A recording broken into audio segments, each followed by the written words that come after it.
They lurk in the shadows, fanged, immortal, and thirsting for blood. But vampires didn't start with glitter or castles in Transylvania. Their roots stretch deep into ancient fears and darker myths. This is the history of our fears. We're going to start with vampires today. Vampire-like beings date back thousands of years. In ancient Mesopotamia, creatures like the Lamashtu and Lilitu were believed to drink the blood of infants and seduce men in their sleep. In ancient Greece and Rome, the Empusa and Strigus were night demons that fed on flesh and blood. These weren't called vampires yet, but the theme was the same: undead, blood-drinking monsters haunting the living. The vampire we recognize today began to take shape in medieval Eastern Europe. During the plague years, unidentified deaths, bodies bloating, and bleeding from the mouth led terrified villagers to believe the dead were rising. In places like Serbia, Romania, and Bulgaria, people dug up corpses, staked them, burned them, and even decapitated them, trying to stop what they believed were vampires. The term vampire, from the Slavic upar, began appearing in text as early as the 11th century. One name is forever linked to the vampire legend: Vlad III Dracula, also known as Vlad the Impaler. A 15th century prince of Wallachia, Vlad was notorious for impaling his enemies on wooden stakes. Although he wasn't a vampire, his brutal legacy inspired Bram Stoker centuries later. The name Dracula literally means son of the dragon, or in some translations, son of the devil. The vampire truly entered pop culture in the 18th and 19th centuries. In 1819, John Polidori wrote The Vampire, creating a suave, aristocratic predator. But it was Bram Stoker's Dracula in 1897 that solidified the vampire as a gothic icon: mysterious, elegant, and deadly. Stoker's Dracula lived in a Transylvanian castle, could turn into a bat, and was vulnerable to garlic, sunlight, and a wooden stake. From Nosferatu to Bela Lugosi's Dracula in 1931, vampires took over the silver screen. In the 20th century, they evolved. Anne Rice's Interview with a Vampire gave them depth and emotion, then Buffy, Blade, and Twilight, each reimagining vampires for a new generation. Whether terrifying, romantic, or tragic, the vampire endures as a mirror of our fears and desires. So why do vampires fascinate us? They represent immortality, forbidden desire, and the fear of death. They blur the line between predator and lover, monster and human.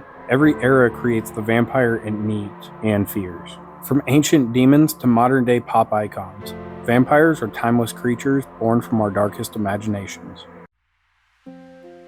They walk through walls, they whisper through the night. They've haunted our homes, our legends, and our imaginations for thousands of years.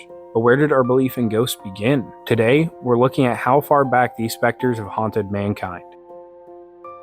Ghost stories are as old as civilization itself.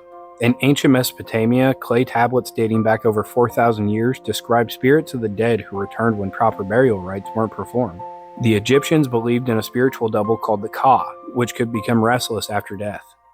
In ancient China, ancestral spirits were thought to influence the living and had to be honored regularly with rituals and offerings. Even in ancient Greece, ghosts were known as shades, wandering the land of the living if they died violently or without a burial. The Romans feared the dead who hadn't found peace. They celebrated Lemuria, a festival to exorcise malevolent spirits from homes. As Christianity spread through Europe, the idea of purgatory emerged, where spirits could linger between heaven and hell. In the Middle Ages, ghosts were often seen as souls of the dead asking for prayers or penance, but they could also be seen as omens or even demons in disguise. Across cultures, ghost stories evolved to reflect local fears and beliefs. In Japan, the Yuri, vengeful spirits with long black hair and white funerary clothes, became a staple of folklore. In Scandinavia, the Draugr was a corporeal ghost rising from the grave to protect its treasure. In Ireland, the Banshee foretold death with her chilling wail. Around this time, ghosts became more than just spirits of the dead. They were narrative tools used to explain the unexplainable. In the Victorian era, ghosts found their voice. The 19th century was obsessed with death, mourning, and the afterlife. With photography and electricity still being new, people believed spirits might be caught on camera or contacted through seances. Writers like Charles Dickens, M.R. James, and Henry James popularized the ghost story as a chilling literary tradition. And let's not forget spiritualism, a movement that claimed we could talk to the dead through mediums. By the late 1800s, seances were mainstream. In the 20th and 21st centuries, ghosts moved from folklore into pop culture. Movies like The Haunting, Poltergeist, The Sixth Sense, and The Conjuring turned ghost stories into global blockbusters. TV shows, podcasts, and YouTube channels began exploring haunted places, using tools like EMF detectors and spirit boxes, however effective they are. Whether you're a skeptic or believer, the ghost has become one of the most recognizable and profitable symbols of the supernatural. But why do we believe in ghosts? Some say it's grief, our minds creating one last connection with those we've lost. Others believe in thin boundaries between life and death, especially in liminal spaces like hospitals, old homes, and battlegrounds. In science, it often points to sleep paralysis, mold, carbon monoxide, or electromagnetic fields. Still, when the lights flicker or footsteps echo in an empty hallway, science usually takes a backseat. From ancient temples to modern cutting-edge ghost hunts, the idea of spirits refusing to rest is the story we keep telling. Maybe ghosts are real. Maybe they're reflections of our deepest fears and hopes. But one thing is for certain, the dead aren't done with us yet, and we aren't done with them yet. Let me know down below. Do you believe in ghosts? Small, sneaky, sometimes terrifying, sometimes funny, goblins have been creeping through myths, forests, and fairy tales for centuries. But where do these chaotic creatures come from? Today we could dig into the strange, magical, and mischievous history of goblins.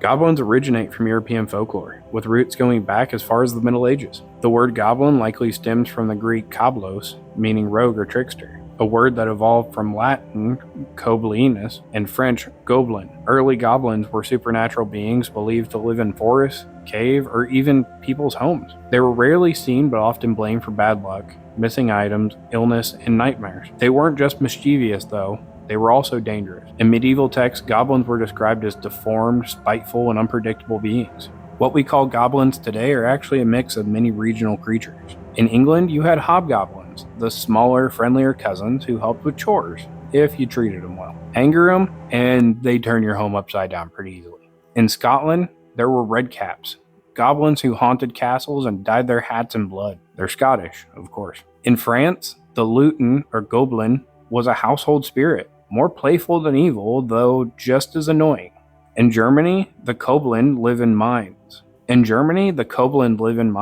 Helping or harming depending on how miners treated them. They weren't just monsters, they were reflections of the fears and beliefs of the rural world. Isolated communities, unexplained illnesses, and vanishing resources. That didn't stop goblins from being used as scapegoats for hardship and tragedy, though. If crops failed, if a child fell ill, or if cattle went missing, people blamed goblins. In some fairy tales, they kidnapped children, whispered madness into ears at night, or tricked people into dangerous bargains. This was folklore doing what it does best, explaining the unexplainable, especially in times of fear. In the 18th and 19th centuries, goblins leapt from oral tradition into literature. The Brothers Grimm included goblin-like figures into their tales. Christina Rossetti's Goblin Market in 1862 portrayed them as grotesque, seductive fruit sellers. In the 20th century, J.R.R. Tolkien introduced goblins to a new generation in The Hobbit and The Lord of the Rings, portraying them as twisted, warlike cousins of orcs. From here, goblins transformed, moving from folklore into fantasy fiction. In modern fantasy, goblins have become a genre staple. In Dungeons & Dragons, they're low-level monsters, numerous, expendable, and chaotic. In World of Warcraft, they're tech-savvy, greedy inventors. In Harry Potter, goblins run Gringotts Bank, intelligent, proud, and mysterious. In Spiderwick Chronicles and Labyrinth, they return to their mischievous roots. For comic relief to creepy threat, the goblin's role depends on the story being told. So what does the goblin represent? Goblins are more than just troublemakers. They often symbolize greed, chaos, temptation, and the fear of the other. They show up when things go missing, when people act strangely, or when desire overcomes discipline. In many ways, goblins are reflections of ourselves, our vices, our fears, and our impulse to blame something unseen. From ancient forests to online fantasy games, goblins have never really gone away. They adapt, and they'll continue to survive. They still cause trouble, just out of sight. Whether they're monsters or misunderstood, they're a reminder that the smallest creatures often cause the biggest problem. If you've enjoyed this little romp through the supernatural, hit like, subscribe, and tell me what you want to see in the future. And remember, if your keys go missing tonight, it might not be your fault. Stay curious.